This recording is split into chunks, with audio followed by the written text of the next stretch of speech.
देखो आप सबको तो पता होगा, मैंने अपनी पिछले वीडियो में बताया था कि मैं सिर्फ अपनी बहन को सरप्राइज देने के लिए 1200 किलोमीटर बाइक चलाकर रायपुर से गुड़गांव आ गया। किसी मंजर पर मैं रुका नहीं, कभी खुद से भी मैं मिला नहीं, ये गिला तो है मैं खफा नहीं। शहर एक से गांव एक से लोग एक से नाम एक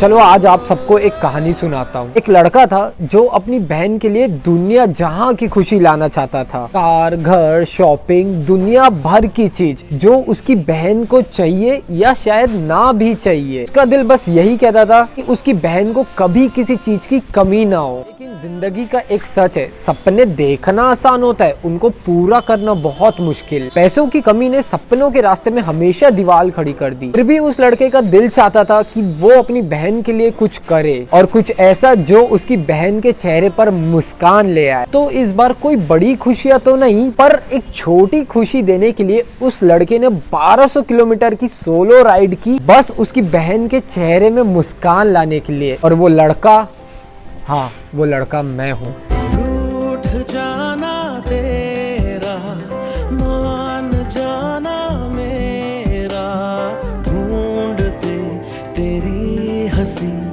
मिल गई खुशी।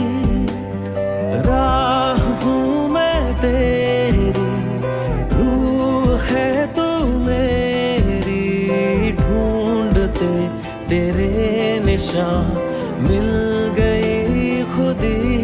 तू जो मिला लो हो गया मैं काबिल,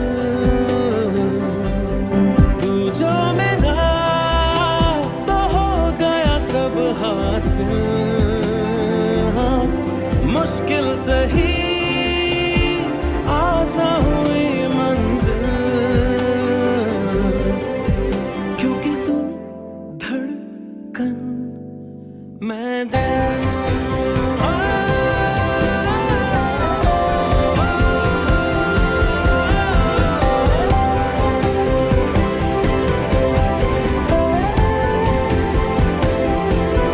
तू जो मिला लो हो गया मैं काबिल।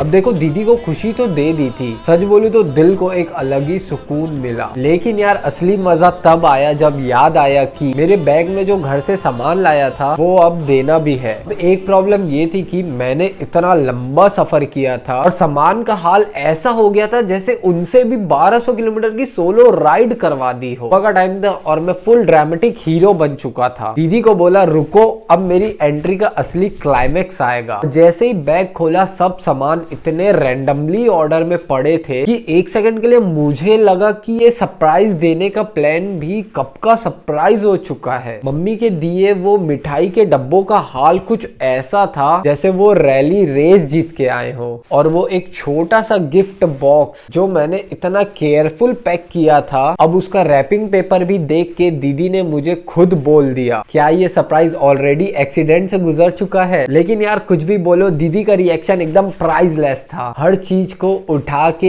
एक एक आइटम को देख के इतना खुश हो रही थी जैसे मैंने उनको डायमंड नेकलेस दे दिया हो। मिठाई जिसमें आधे लड्डू शायद मेरे बैकपैक के टेस्ट के साथ आ गए थे, वो भी इन्होंने इतने शौक से लिया कि लगता था वो बाकी दुनिया से बेस्ट है। और फाइनली जब मैंने उन्हें सब चीज दे दी तो उन्होंने एक लाइन बोली जो मेरी सोलो ट्रिप की हाईलाइट बन गई। उन्होंने बोला, तू चाहे जितना बड़ा हो जा पर तेरी हरकतें कभी नहीं बदलेगी। और भाई सच बोलूं तो उस मोमेंट पे मुझे लगा कि भाई मिशन अकम्प्लीट। तुझे तक तक तक तकते रहना, तेरी बक बक बक सुनते रहना, काम काज सब भूल भुला के तेरे पीछे पीछे चलते रहना।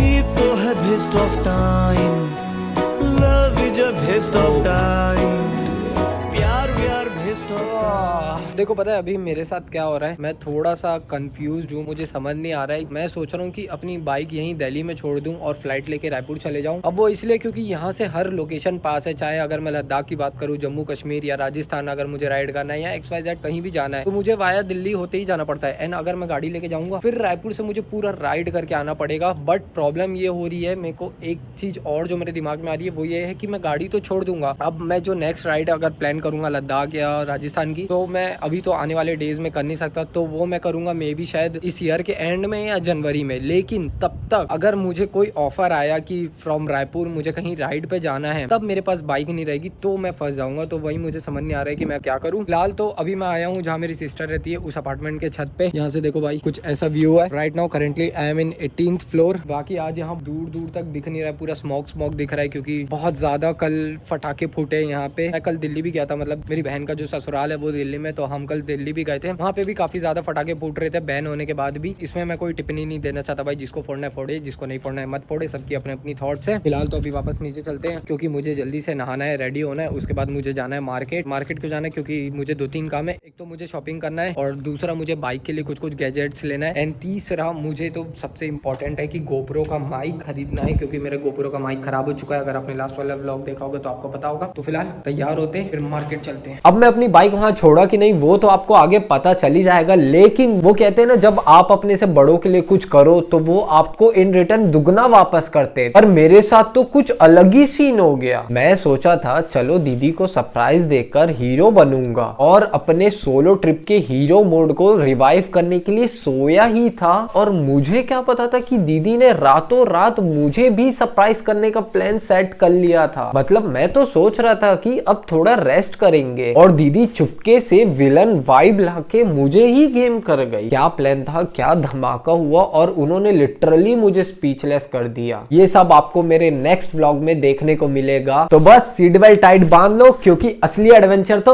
अब आपको देखने मिलेगा।